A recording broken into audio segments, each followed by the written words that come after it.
Everyone, welcome to my channel nature calling. আর আজকের ভিডিওর আলোচ্য বিষয় হলো সাপ ও ঘোড়া। আপনি কি জানেন ঘোড়াকে যদি একটা সাপে কামড়ায় তাহলে ঘোড়ার কি হয়, বা সাপের বিষ প্রতিরোধকারী যে ভ্যাকসিন সেই অ্যান্টিভেনামটা আমরা কোথা থেকে পাই? জানেন কি? হতে পারে জানলে আপনিও আশ্চর্য হয়ে যাবেন। তো চলুন জেনে নেওয়া যাক। ঘোড়াকে যদি কখনো কোনো সাপ কামড়ায় তাহলে ঘোড়ার কোনো ক্ষতিই হয় না। মূলত ঘোড়া বেঁচে যায়, কারণ এতে ঘোড়ার শরীরে তৈরি হয় একটি বিশেষ অ্যান্টিভেনাম, যেটা সাপের বিষ প্রতিরোধকারী।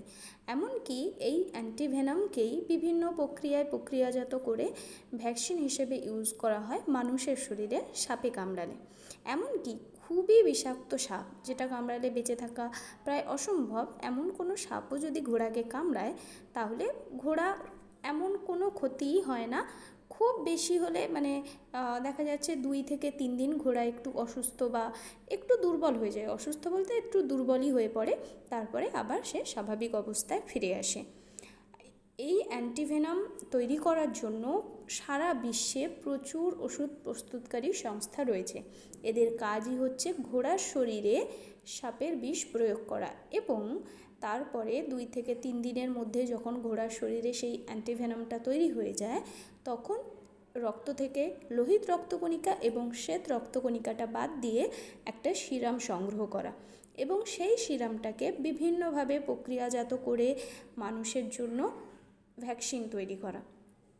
এই কাজই করে মূলত যে অ্যান্টিভেনাম প্রস্তুতকারী সংস্থাগুলি রয়েছে তারা।